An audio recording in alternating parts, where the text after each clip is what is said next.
Olá pessoal, boa tarde. Estamos aqui novamente, para dar continuidade à nossa transmissão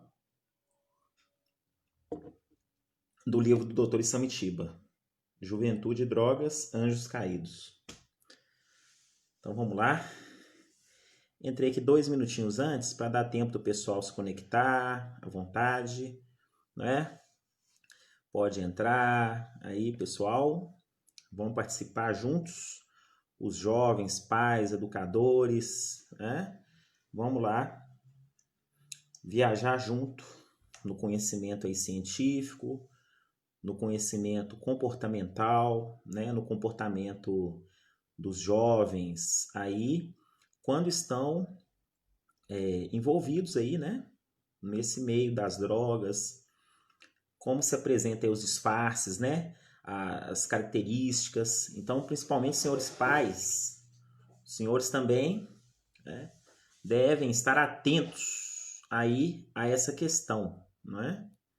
Observar seu filho, como chega, né? Quando chega, com quem chega. E jovem não gosta disso não, viu? Já logo adianto. Odeia essa vigília constante, né? Essa interferência, né? Onde que ele sai, com quem sai, aonde que vai. Eles odeiam essa questão aí. Não gostam de ser vigiados, ser monitorados, né? E principalmente quando o anjo cai, é aí que acontece esse acompanhamento mais severo dos pais, porque eles ficam desesperados, né? Pega eles de surpresa, fato que já acontecia há muito tempo, eles não tinham conhecimento disso, né? Não tinham conhecimento, ou talvez até muitas pessoas já haviam falado, mas a mãe, o pai, eles não querem acreditar de jeito nenhum, né, nessa questão. Então, enfrentam bastante dificuldade para lidar com esse problema, que chega assim de supetão. O anjo cai, e agora? O que eu vou fazer? Por onde começar? Como proceder? Né? Como entender? A juventude já é muito complexa, muito complicada, os comportamentos, as revoltas, né? Adrenalina a mil. E agora, como é que eu faço? Como que eu vou lidar com isso, com esse desafio? Né? Quando o anjo cai, quando a mãe, o pai, ele percebe que de fato já não dá para segurar, né? Então aquele anjinho, que era tratado como anjinho, que era tratado como aquele que nunca mentia, né? Agora mente, agora oculta, agora esconde, né? E agora, como lidar com essa situação? Então vamos ver hoje, pessoal, a continuidade do nosso capítulo 6, né? Sinais e disfarces, em que o Dr. Isamitiba ele já trouxe aqui para nós na semana passada sobre a droga, a maconha, né? Em si. E hoje nós vamos finalizar esse capítulo 6 tratando de duas outras drogas que também merecem muita atenção, uma atenção especial, que é a cocaína e o crack, para a gente finalizar. E aí, no final, eu vou dar para vocês o nome, né, do nosso próximo capítulo a analisar, tá bom? Então, ele inicia aqui assim, ó, cocaína, agitação extrema e problemas nasais. Então, a cocaína já inicia assim: agitação extrema e problemas nasais. Aí, mais ou menos, a gente já pode entender o porquê dos problemas nasais. Então, quer dizer que é uma droga que ela, na maioria das vezes, apesar de que em alguns casos ela é injetada, mas não é tão comum. Ela é, muitas das vezes, ou a maioria das vezes, o quê? Ela é inalada, ela é cheirada. Então, ela estoura, né, as vias nasais aéreas. Ela é uma droga, a maioria dos casos, então, cheirada. Daí os problemas nasais, tá bom? A cocaína produz alguns sinais característicos que podem ser reconhecidos por aqueles mais atentos. Então é importante, senhores pais, vocês estarem atentos para verificar essas características que os jovens apresentam quando se utilizou da substância química cocaína. Tá ok? Vamos lá? Olhos brilhantes. O usuário fica de olho em pé, isso que o Dr. Isamitiba traz aqui entre aspas. As pupilas dilatam-se, os olhos movimentam-se, rapidamente, extremamente vivos e bem abertos. Então fica aquela coisa assim, né? Aqueles olhos estatalados, bem brilhantes, né? Bem acesos, bem concentrados, paralisados, né? Mórbidos. Então, essa é a característica no olhar daquele jovem que se utilizou da cocaína. Boca seca é uma outra característica. Daí que o jovem, ou aquele, né, que é adulto, que faz uso assim, já bem constante dessa droga, ele tem a boca muito seca, ele toma muita água, né? Ele tem que umedecer a boca, porque fica muito seca, tá certo? Falta saliva e a língua tende a ficar branca, tá? Outra questão, a língua também fica branca por causa do pó branco, devido à suburra que se acumula ali. Suburra seriam as substâncias, né, que compõem a cocaína em si, que é aquele pó branco, igual uma farinha, igual um sal, né, muito parecido com sal. E aí o jovem ele vai apresentar na língua, né, essa característica, a língua muito branca, com essa acumulação desses condimentos aí da cocaína, tá? Agitação psicomotora. Sim, muitos ficam, a maioria ficam super agitados, super elétricos, tá bom? O usuário não para quieto, fala e gesticula bastante, demonstra um estado de euforia, uma espécie de alegria exagerada. Então ele fica muito agitado, muito extasiado. É um efeito no sistema nervoso central do jovem, no caso, ou de quem se utiliza da cocaína. Dificuldade para dormir é outra característica. A agitação é tanta que o impede de conciliar o sono. Então, o sono fica prejudicado. Ele não para de se movimentar, parece estar fritando na cama. Então, o doutor Samitiba até traz essa palavra fritando entre aspas. Por que, Diogo? Fritando, porque ele fica muito inquieto, ele fica muito agitado na cama, né? Ele não sossega. Então, a dormência dele vai ser prejudicada, né? O sono dele vai ser prejudicado. Ele não vai ter um sono legal, tá? Coordenação motora diminuída. Diminui a capacidade de realizar atividades manuais, podendo atrapalhar-se ao dirigir. Inclusive existe, né, no Código de Trânsito Brasileiro a previsão de aquele que se utiliza de substância entorpecente ter as punibilidades também como se álcool estivesse utilizado, tá bom? Por quê? Porque a cocaína também vai afetar o sistema nervoso central, vai afetar a noção de distância, vai afetar a percepção de placas, curvas, né? Pessoas à frente, animais. Então gera um perigo muito grande de dano, tanto para aquela pessoa que está na condução, que se fez uso ali da cocaína, né, dessa substância entorpecente, quanto que para com os transeuntes, as outras pessoas que estão dirigindo ali próximo, né, etc. Então, gera um perigo total, tá? A pessoa fica muito, muito fora de si, muito elétrica, tá bom? Então, é coordenação motora diminuída, que prejudica, então, a direção. Não se pode, então, não se deve definitivamente associar cocaína com direção veicular, tá bom? Ritmo acelerado. Como é que é o ritmo acelerado, pessoal? Vamos lá. Seus movimentos, pensamentos, fala, tudo está a 1000 por hora. Pode apresentar tique. Então, o jovem que se utilizou, né, da cocaína ali, ele fica muito acelerado, né? A fala fica acelerado, as ações, né, ficam muito aceleradas e ele vai apresentar tiques. Então, muitos vídeos mostram as pessoas sob efeito dessa droga, né, as cracolândias, eles utilizando de cocaína também, você vê aqueles zumbis, aquelas pessoas praticamente sem, né, o semblante em si, e se abatendo no chão, se debruçando, né, se machucando, machucando braço, machucando mãos, tá certo? Então essa é a característica de ritmo acelerado. Hábito de fungar. Ele puxa o nariz, pois sente a presença de coriza, nariz vazando, como se estivesse resfriado. Então sempre ele está naquela aspiração, né? Então, porque é como se ele tem aquela sensação de como se o nariz tivesse suando, alguma coisa assim, fica aquela inquietude, né? Mexendo muito no nariz, soando, né? Então é outra característica aí, um sinal, né? de que aquele jovem ou um adulto utilizou-se aí da cocaína. Mexe sempre no nariz, limpa-o constantemente com as costas das mãos, como se estivesse escorrendo. Então fica só limpando o nariz, sempre. Transpiração excessiva, o suor é frequente nas mãos e axilas, um pouco na testa e raramente nos pés. Fala com os dentes cerrados, dá a impressão de que está mordendo algo com bastante firmeza, trincando os dentes. Então fica aquele negócio, né? Aquela sensação assim, tá trincando os dentes, né? Fica com aquela... parece que tenha mordido algo a pessoa que se utilizou ali. No caso, é outro comportamento. Tonturas. Isso aqui é muito comum, não só na cocaína, como também em outros tipos de drogas, né? Podem vir acompanhadas de tremores e até mesmo de convulsão. Desconfiança. Acha que todos já perceberam o que ele aprontou. O Dr. Samtiba colocou aprontou entre aspas, inclusive.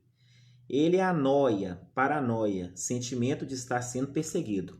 Tem isso demais, pessoal. Muito, muito, muito. Com o usuário de cocaína, com o usuário de crack, com o usuário daquelas drogas sintéticas, né? Além dessas que são fabricadas em laboratórios, tipo LSD, heroína. Então, a alucinação é tanta que provoca ali um pensamento no usuário de que ele está sendo perseguido, de que ele já foi notado, de que tem alguém tentando pegar, não é? Isso acontece demais da conta. Mas muito mesmo. De que, por exemplo, não que está sendo perseguido, mas que tem um amigo ilusório em determinado lugar, de que tem alguém que o vai agredir em determinado lugar. Outro dia, por exemplo, eu presenciei, né? Um usuário que ele já é crônico do álcool, ele tem problema do álcool. Também não deixa de ser uma droga, né? O pessoal geralmente fala álcool e drogas. Não, o álcool também é uma droga. Ela só é uma droga lícita no Brasil, para maiores de 18 anos, correto? Então, um usuário de álcool em fase extrema já, né, fase crônica, ele pulou na casa de uma vizinha, certo? Pulou na casa de uma vizinha, quase que arrebenta a porta, danificou a porta, o pessoal desesperado dentro de casa. Depois ele pulou, né, o muro novamente, o pessoal correu atrás, aquela coisa toda, aquele desespero. E aí ele estava lá, né, próximo de um veículo, dizendo, ah lá, né, tem alguém me perseguindo, tem alguém querendo me bater, ah lá. E aí você vê, você olha, não tem ninguém. Então, são ilusões provocadas pelas drogas, né? Paranoias, questões de perseguição, né? Pessoal, então se fosse uma coisa boa, ia provocar isso no organismo? Jovens, né? Desestrutura a inteligência de vocês, desestrutura o pensar, desestrutura, né, as atividades saudáveis que vocês teriam, de estar lendo um livro, de estar fazendo um cálculo matemático, tudo isso fica prejudicado. Então não compensa. É a frase do Dr. Samtiba: quem é feliz não usa drogas. Guardem isso. Perda de apetite, então isso acontece muito, né? Principalmente o usuário de álcool, novamente que lembrando, um amigo meu de Diamantina que eu já comentei aqui, que morreu com cirrose hepática, inclusive. Ele morreu, ele estava dessa finura, estava muito magro. Por quê? Porque de tanto ele utilizasse do álcool, e era isso que saciava ele, era isso que não deixava ele nervoso, porque o estado dele estava bem avançado, né? De vício no álcool. Por que ele estava tão magro assim? Porque ele tinha perdido o apetite. Ele não queria comer, ele não se alimentava bem, não almoçava, não jantava, não tinha os hábitos alimentares de uma pessoa saudável, de uma pessoa que não faz uso de droga, que não é um doente alcoólatra, tá certo? Então, ele ficou de fato muito subnutrido. E assim acontece com o usuário de cocaína. Esse sinal permanece por dias. Mesmo fora dos efeitos agudos da cocaína, o usuário pode não ter vontade de comer e acaba emagrecendo. Com cocaína, com crack, com álcool, que eu acabei de falar, com a maconha também, no seu estado avançado, tá bom? Mudança de humor. Isso também é super comum com os usuários de diversos tipos de drogas. Torna-se inquieto, impaciente, intolerante, irritável e agressivo. E vou acrescentar aqui mais. que alguém até comentou outro dia aí, um espectador que estava nos vendo. Tem sintomas também até de bipolaridade. No momento está muito bem, está tudo legal, no outro momento está no extremo, né, daquilo que estava. Muito irritado, né, muito agressivo. Então, sintomas de bipolaridade. Boa tarde, João Vitor. Boa tarde, José Emílio Medawar, que está nos assistindo, tá bom? Boa tarde a todos aí que estão conectados. E esse vídeo permanece aqui na minha página do Facebook a todos que tiverem interesse em assistir. Fiquem à vontade, compartilhem com os jovens, com seus filhos, né? Com seus parentes, todos, aí para que possamos levar essa mensagem de o que as drogas causam na vida de quem a usa, né? Essa tristeza, esse mundo negro, esse mundo triste, mas que há, pessoal, vitória, a vitória, tá? Na segunda-feira eu vou estar entrevistando aqui o Gilberto Araújo, pessoa magnífica lá de Tamarandiba, um grande amigo, né? Eu já acompanhei de perto o trabalho dele, eu sei, uma pessoa muito séria, muito dedicada naquilo que faz. Ele fundou a Amar, que é uma comunidade terapêutica, né? Amar e Renascer. Ela funciona lá na cidade de Tamarandiba, mais para o norte de Minas, né? Onde eu já trabalhei, inclusive, conheço. Terra do Eucalipto em Minas, né? E no Brasil, reconhecida até no Brasil também, e no exterior, como a cidade, a capital brasileira do eucalipto. Então ele vai contar essa luta, essa trajetória dele de 30 anos lidando aí com a questão da dependência química. Vai ser muita sabedoria, vai ser muita instrução, e aqueles, né, que têm dúvida aí de como encaminhar um parente seu para tratar desse mal, que às vezes não, praticamente quase sempre, né, os próprios familiares, eles não conseguem por si lidar com a situação, tratar, cuidar, né, ter esse nível de espiritualidade, de tratamento assim mais eficaz, ele também vai estar dizendo sobre tudo isso, como começou, como se deu, né, esse amor por essa causa. Ele vai estar contando tudo. Eu não vou adiantar aqui nada aqui para ficar, para vocês conectarem na segunda a partir das 19 horas com a graça de Deus, tá bom? A cocaína confunde. A cocaína não deixa cheiro e como seus sinais físicos não são tão exuberantes como os olhos vermelhos da maconha, seu uso moderado costuma passar despercebido. Em doses pequenas, o pó torna o usuário ousado, agitado e falante. Quer dizer, em doses pequenas também causa prejuízo. Não quer dizer que, porque com doses pequenas não deixa sinais assim tão acentuados, não seja prejudicial. Causa também. Deixa o usuário ousado, agitado e falante. Ele não tem medo de se expor, exceto quando está noiado ou fungando. Os pais podem confundir a ousadia causada pela cocaína com o da bebida alcoólica. O que diferencia é o hálito alcoólico. Então, por vezes, os pais podem gerar essa confusão, né, de comportamento do jovem que se utilizou do álcool, tem um comportamento agitado, um comportamento elétrico, com o comportamento da cocaína que também causa esses efeitos. A diferença vai estar onde? É no teor alcoólico, no hálito alcoólico. Mas também nada impede, pessoal, né, pais aí principalmente, que o jovem ele possa estar se utilizando do álcool, que é a porta de entrada para as outras, e também utilizando-se da cocaína. Igual a gente viu lá no capítulo 2, as fases lá dos usuários, não é? O tráfico dos usuários. Ele usa álcool, usa cocaína, usa maconha também, e geralmente a porta de entrada é o álcool. É por isso que é aí que está o problema dos jovens, né? Que eles juntam lá aquelas turmas, formam lá aquelas turmas, saem para festas, baladas, e eles começam por onde? Pelo álcool. Maioria das vezes, 100% é o álcool, a porta de entrada para outros tipos de drogas. Isso é comprovado cientificamente, tá bom? Kátia Ferraz, seja bem-vinda também. Quando os efeitos começam a passar, de 15 a 30 minutos depois, resta uma sensação muito desagradável. Para evitá-la, o usuário cheira outra vez ou bebe. As alterações provocadas pelo uso em larga escala dificilmente podem ser camufladas. Em baixas doses, a cocaína deixa o jovem falante e sociável. Com muita cocaína, os sinais tornam-se indisfarçáveis, forçando o isolamento. Se a forma de uso for injetável, há sinais, marcas nas agulhas que penetram nas veias. Para escondê-las, alguns escolhem veias longe de qualquer suspeita, como as do calcanhar. Também podem ser encontrados apetrechos utilizados para cheirar ou injetar a cocaína, espelhinhos, giletes, canudos, fósforos, seringas, etc. Para se ter certeza do uso, o checkmate pode ser dado pela pesquisa de cocaína na urina.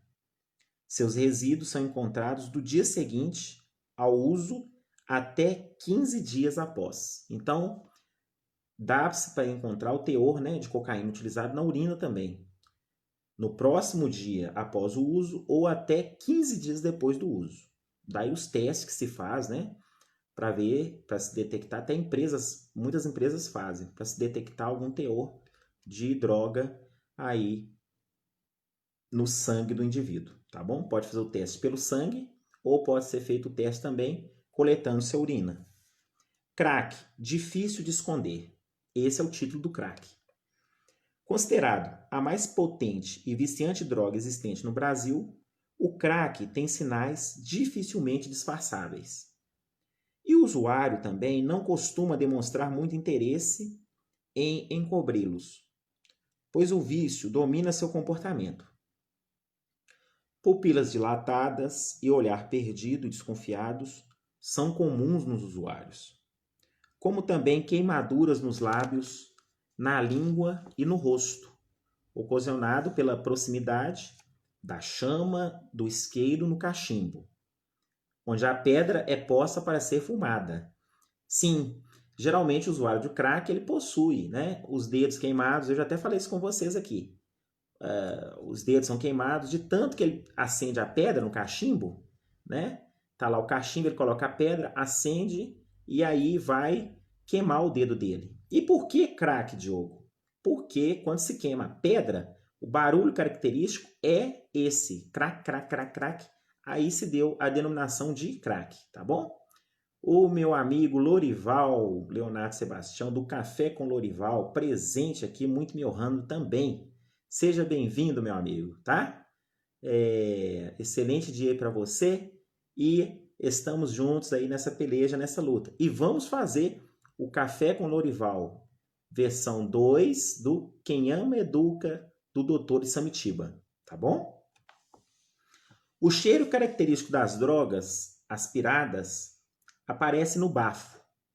Outros sinais importantes a serem verificados no uso do crack são euforia, desinibição, agitação psicomotora, taquicardia, dilatação das pupilas, aumento da pressão arterial e transpiração intensa. O usuário ainda está sujeito a alucinações e delírios. Viu? Então, ele ainda está sujeito, o usuário do crack, a apresentar alucinações e delírios. É o que eu falei para vocês quando a gente estava comentando agora há pouco da cocaína. Então, essas alucinações, esses delírios, essas manias de perseguição, essas manias de que tem alguém vigiante, que alguém está querendo pegar, que está querendo correr atrás, elas são próprias de todos os tipos de drogas em si, né? Umas em mais intensidade, outras em menos intensidade. No crack, no caso, que é uma droga super perversa, super intensa, né? Que tem uma atividade muito intensa no organismo, ela é muito forte, aí vai se dar de forma mais intensa. Essas alucinações, essas manias de que está sendo perseguido, né? São próprias dos usuários dessa droga. Entre os efeitos crônicos, ou seja, os efeitos avançados, né, mais comuns estão as dores de cabeça, tonturas, desmaios, problemas respiratórios como congestão nasal, tosse e expectoração de mucos negros, anorexia, desnutrição aguda e profunda, fadiga, insônia, perda de peso, depressão, tá bom? Que é outra característica também. É outro efeito, né? Gerado por diversos tipos de drogas, a depressão, alterações nas ações do cotidiano, tá certo? A droga lesa os neurônios e pode ocasionar a morte por overdose. É quando o organismo não suporta, a adrenalina é muito intensa e aí vai acontecer, né, um ataque cardíaco severo, a pessoa morre de overdose. Boa tarde, senhora Alba, sempre presente, sempre assistindo. Seja bem-vinda, tá bom? Agora, pessoal, uma parte importante. O título é assim, ó, alerta importante a pais e professores, para a gente finalizar essa transmissão de hoje. Então, de novo, alerta importante a pais e professores. Só tomar água aqui que a boca fica até seca, né? De tanto falar, de tanto informar, mas é importante, né? Essas informações são bem fundamentais nas vidas dos pais, dos jovens, de todos que os circundam, né? Porque os jovens, eles merecem ser felizes. Eles merecem estar longe das drogas. Eles têm um potencial incrível. Vocês, jovens, vocês podem ser o que vocês quiserem. É isso mesmo. Vocês podem ser o que vocês quiserem. Se vocês colocarem na cabeça, né, que vocês vão visitar, né, vão ser um astronauta e visitar a Lua, por exemplo, vocês vão. Depende da capacidade, do correr atrás, da luta, da persistência, da garra. Vocês têm energia para isso. E essa energia ela não pode ser desperdiçada no mundo das drogas. Não pode ser destruída. Seus sonhos, né, suas buscas, tá certo? Sua alegria, essa alegria do jovem, né, da criança, não pode ser estragada pelas drogas. A gente não pode permitir isso na vida deles, senhores pais. Muitos pais confundem a rebeldia e o desinteresse pelo estudo provocados pelo uso de drogas com os comportamentos normais da puberdade e da adolescência. Então há uma confusão. Isso acontece porque durante muito tempo a adolescência foi mal compreendida. Por isso, é preciso diferenciar a psicologia do desenvolvimento do jovem da psicopatologia associada às drogas. Eu dividi o período de desenvolvimento do jovem em etapas sucessivas, Dr. Samitiba aqui dizendo, de acordo com as mudanças hormonais, a idade cronológica e a emocional, confusão pubertária, onipotência pubertária, estirão, pessoal, é a questão do desenvolvimento da estatura, tá certo? Que tem um grau para os meninos, que tem um grau para as meninas, tem as diferenciações, a gente não vai aprofundar aqui que é questão mais de medicina, tá? Mas é isso, estirão. Menarca, o que é menarca? Mudança de voz, tá? Onipotência juvenil e adulto jovem. Cada fase tem sintomas próprios, bem demarcados. E quem quiser mais informações a respeito, o Dr. Samitiba sugere a leitura do livro Adolescentes, Quem Ama Educa, da Integrare Editora. As medidas cabíveis somente devem ser tomadas se houver indícios ou fortes suspeitas de uso, após uma verificação bem feita, pois raramente os jovens confirmam seu uso. Raramente. Infelizmente, pessoal. É por isso que os pais são os últimos a saber. Todo mundo os alerta, todo mundo os mostra, né, fala, mas eles são os últimos a saberem. Por quê? Porque os jovens, eles sempre vão ocultar, eles sempre vão esconder. Eles nunca admitem, né, que são usuários que precisam de ajuda. É muito difícil. Acontece, mas com muita raridade, tá bom? Então, finalizamos aqui, então, o capítulo 6 dos Sinais e Disfarces do livro do Dr. Samitiba, Juventude, Drogas, Anjos Caídos. E no próximo final de semana, nós vamos entrar com o capítulo 7, que é assim, ó, maconha, onde, quando e para quê, tá? Então, esse é nosso próximo estudo. Maconha, o quê? Quando e para quê? Aos que estiveram aqui juntos conosco, uma excelente tarde, um excelente final de semana, tá bom? Que Deus derrame graças aí na vida de todos, muito sucesso, muitas realizações, que logo, né, possamos vencer aí esse período de pandemia, podemos nos abraçar, o abraço vai ter um significado novo, né, mais intenso, as relações humanas, que assim Deus com certeza quer e deseja, tá?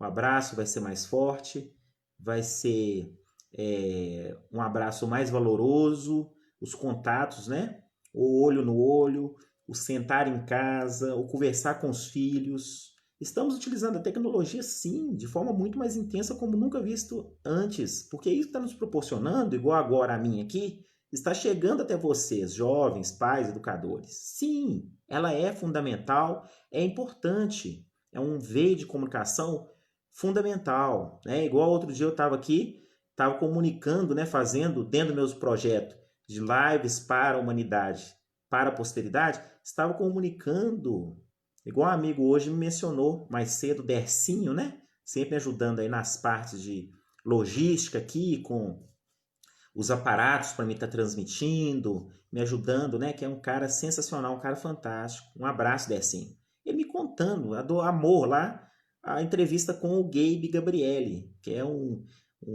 foi um engenheiro, né? Lá do centro da NASA. Uma pessoa que tem uma história brilhante aí para os jovens e que mostra que eles podem tudo, basta eles querer. E aí, pra você ver, é impressionante. Eu aqui, né? O Gabe lá nos Estados Unidos, ou outro dia também, né? Estava entrevistando aí o Leonardo Burri, né? Falando para nós de suas atividades, né? Da ordem da maçonaria, uma ordem magnífica, linda. Ele uma pessoa exemplar, não é? Lá de Massachusetts. Então, olha que interessante. A gente se conecta a longas distâncias, os telefones proporcionando isso. Mas os laços humanos, eles têm que ser considerados. Eles são importantes, né? Eles são fundamentais na vida do indivíduo. E agora parece que essa pandemia veio para nos mostrar essa importância, que o ser humano deve se ater a isso. Tá bom? Então, amemos mais o próximo. Vamos ser pessoas mais gratas, né? Acordei com saúde, com vida, tenho uma cama para dormir, tenho a comida para colocar no prato para se alimentar. Vamos ser gratos, tá bom, pessoal? Alba, cheguei no final, depois vejo novamente. Bom final de semana. Fica à vontade, tá? O vídeo está aí disponível aí na minha linha do tempo. Pode assistir, retransmitir ele, passe para os jovens, mostre para os pais também, tá? Maravilhoso o seu trabalho, parabéns, obrigado, Alba. Estamos todos unidos, todos juntos. Sua participação aqui comigo é fundamental para que chegue aí a esses jovens que precisam tanto, querida, tá? Faço isso de coração, faço isso abnegadamente, faço isso de forma gratuita, tá bom? Eu não ganho um centavo por isso, Alba, mas eu fico muito feliz que isso tenha chegado ali a algum jovem, a alguma criança, né? Que ela tenha compreendido essas palavras, essas orientações sobre esse mundo tão perverso que é o das drogas, tá bom? Isso já me deixa realizado, já me deixa realizado. Isso aí não tem coisa no mundo que se compare, é felicidade, né? Não tem título, não tem prêmio, não tem nada, tá? Isso é maravilhoso. Com certeza ajudando muitas pessoas. Obrigado, querida, tá? Forte abraço a todos e até nosso próximo final de semana com a continuidade, o livro Doutor Santiba, Juventude e Drogas, Anjos Caídos. Lorival, parabéns, você é um belo exemplo para todos nós. Você também, meu querido amigo, né? Pessoa fantástica, magnífica, a quem eu agradeço imensamente, o Beto, por ter me aproximado. Mais um prêmio que eu ganhei de Deus, né? Um amigo que eu ganhei nessa teia aí do bem, nesse elo do bem. Tchau, tchau, pessoal. Boa tarde.